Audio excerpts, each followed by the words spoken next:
आणि दरम्यान एक महत्त्वाची आणि ब्रेकिंग बातमी आपण पाहूयात। हिंगोलीमधून ही बातमी आहे, थेट पाहणार आहोत। बोईसर तारापूर एमआयडीसी मध्ये भीषण आग लागलेली आहे।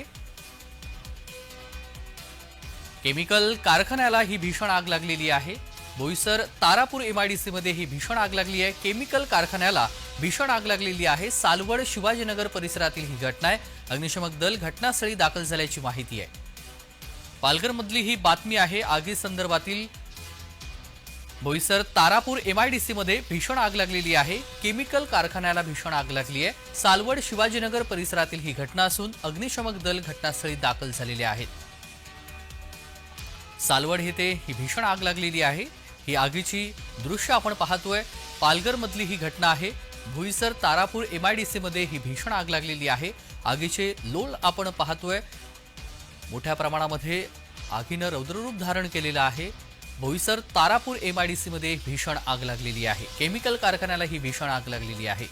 विनायक पवार आपले प्रतिनिधी या क्षणाला जोडले गेलेले आहेत। विनायक, मोठी आग म्हणावी लागेल, काय नुकसान झालेलं आहे, पोलिसांकडून काय माहिती देण्यात आली आहे? विनायक, हो नक्कीच। बोईसर तारापूर एमआयडीसी परिसरातील सालवड येथे असलेल्या यूके एरोमॅटिक अँड केमिकल या कारखान्यात आज सायंकाळच्या सुमारास भीषण आग लागली।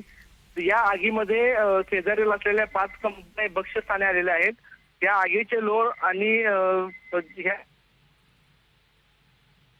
खूप मोठ्या प्रमाणात परिसरामध्ये पसरले होते। तर कंपन्याचे जे कामगार आहेत त्यांना सुरक्षित बाहेर काढण्यात आल्याची माहिती जी आहे ती पोलीस प्रशासनाकडून देण्यात आली आहे।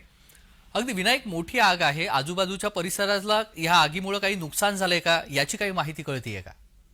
हो, या कंपनीच्या शेजारी असलेल्या दुसऱ्या 5 कंपन्या आहेत त्याही या आगीमध्ये सापडलेल्या आहेत आणि या कंपनीचंही मोठं आर्थिक नुकसान जे आहे ते झालेलं आहे प्राथमिकदृष्ट्या सध्या। विनायक, कशामुळे आग लागलेली आहे याची काही माहिती देण्यात आली आहे का कंपनीकडून? आणि आता अग्निशमक दल देखील घटनास्थळी दाखल झालेले आहेत। त्यांच्याकडून आगीवरती नियंत्रण मिळवण्यासाठी कसे प्रयत्न सुरू आहेत? या ठिकाणी सध्या 3 अग्निशामक दलाच्या गाड्या ज्या आहेत ते दाखल आहेत। तसेच बोईसर पोलीस स्टेशनचे अधिकारी या ठिकाणी दाखल आहेत।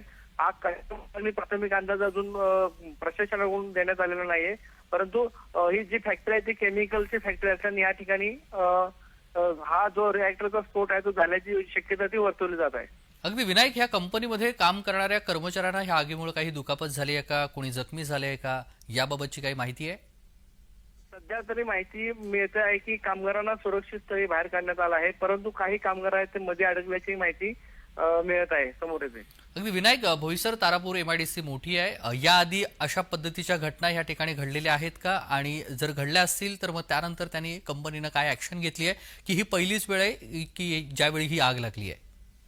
नाही, वारंवार ज्या आगीच्या घटना आहेत ते बोईसर परिसरामध्ये घडत आहेत। यामध्ये प्रशासन जे आहे, औद्योगिक महामंडळ, ते कंपन्यांना जरी निर्देश देत असले तरी कंपन्या यांचं कुठेही पालन करताना दिसत नाहीत। कंपनीचं वेळोवेळी ऑडिट कुठे होत नाहीये, कारण की जे केमिकल कंपन्यांचे जे रिएक्टर आहेत यांची ही फेर तपासणी जी आहे ती, हा जो मुद्दा आहे तो खूप समोर येतोय की याची तपासणी होत नाही रिएक्टरचा, आणि बऱ्याच केमिकल फॅक्टरीमध्ये रिएक्टरचे स्फोट होऊन कामगार मृत्युमुखी पडले आहेत। यावर्षी जवळपास 30 ते 35 जे कामगार आहेत त्यांनी आपला जीव गमावलेला आहे। अगदी विनायक, ह्या आगीवरती नियंत्रण मिळवण्यासाठी अजून किती वेळ लागेल? सध्या तरी या आगीमध्ये 3 ते 5 कंपन्या ज्या आहेत ते भस्मस्थानी आल्यामुळे आग विझवण्यासाठी साधारण एक तास ते 1.5 तासाचा कालावधी लागण्याची शक्यता आहे।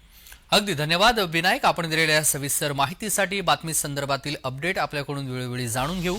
बोईसर तारापूर एमआयडीसी मध्ये ही भीषण आग लागली आहे। केमिकल कारखान्याला ही आग लागलेली आहे। सालवड शिवाजीनगर परिसरातील ही घटना आहे। अग्निशमक दल घटनास्थळी दाखल झालेले आहेत। आगीवर नियंत्रण मिळवण्याचं काम हे आता युद्ध पातळीवरती या ठिकाणी सुरू झालेलं आहे।